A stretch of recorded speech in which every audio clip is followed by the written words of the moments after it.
The GM LS1 is a legend in the hot rodding world. Is that a bit of an exaggeration? We don't think so. The LS1 ushered in an era of wildly popular Gen 3 small block Chevrolets, before there was big cubic inch LS7s, before there was ultra powerful LS9s, and before there were 40 plus different versions of the LS engine, there was the LS1.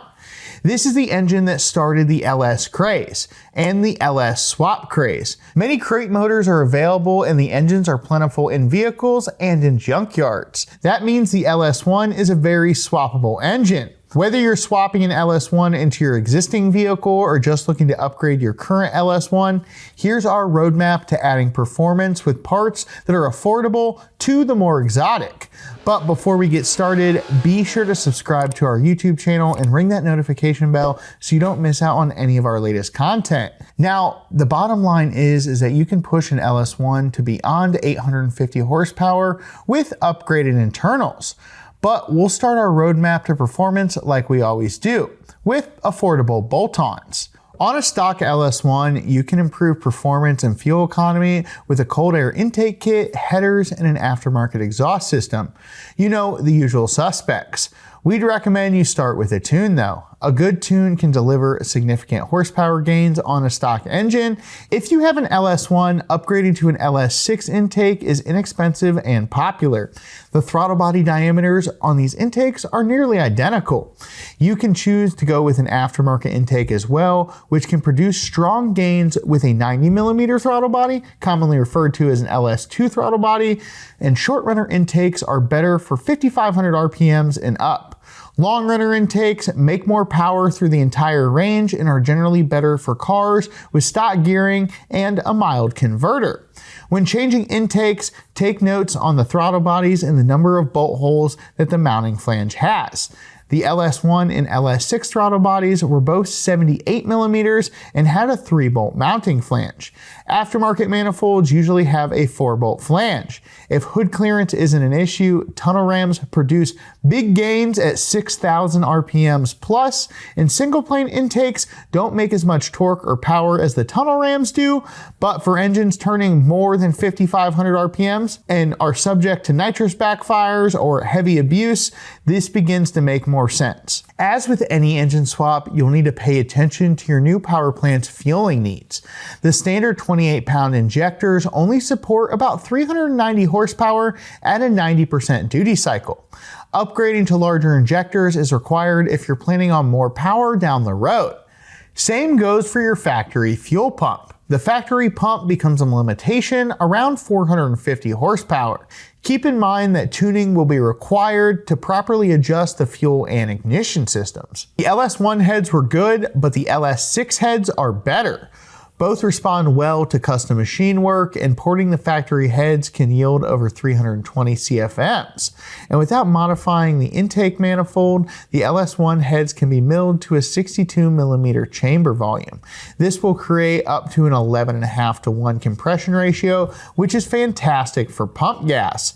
However, be aware, doing this will reduce your piston to valve clearance. Aftermarket cylinder heads offer a wide range of runner and chamber volumes. Additional deck thickness helps with head gasket sealing when using power adders. Other upgrade recommendations include lightweight LS3 valves, which can be cut to fit the seats. A set of performance valve springs will reduce valve float, and a 4-corner steam kit can reduce hot spots that cause the number 7 piston ring gaps to butt. LS engines respond extremely well to cam swaps. That is no secret. Just be sure to match all your other upgrades to support it.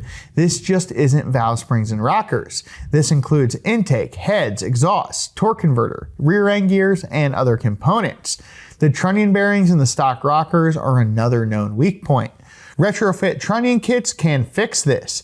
Upgrading to full roller rockers is recommended for over 0.06 inch of lift. The stock pistons are a known weak point in the LS1, and as horsepower increases, so does heat. The excess heat can cause the top piston rings to expand, and under enough heat and pressure, they will close the ring gap and the ends will butt together. And when they do, this can result in a broken ring, and even worse, a broken ringland on the piston.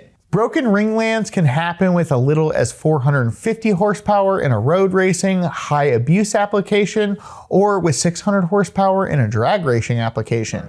Another weak point of the stock Pistons is that they don't have valve reliefs, so that really limits the size of the camshaft you can add with the limited piston to valve clearance. A set of forged pistons should be high on your priority list. The 1997 to 2000 LS1 connecting rod bolts are another weak point. In 2001, the LS1 was switched over to the stronger LS6 style bolts.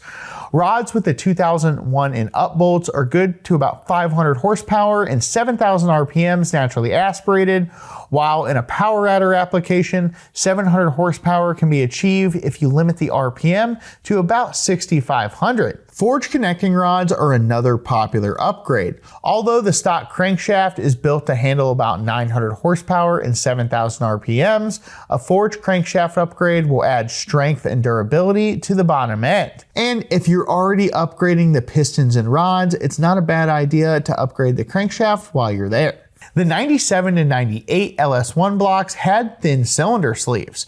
Honing them to 5,000ths oversize was the safe maximum. Later blocks had thicker sleeves and they could be honed up to 10,000ths. Upgrading to a 4-inch stroke ups the displacement to 383 cubic inches or 6.3 liters. Another way to increase displacement is to re-sleeve the block. Now, generally speaking, the 99 to 2000 LS1 blocks are the preferred starting point.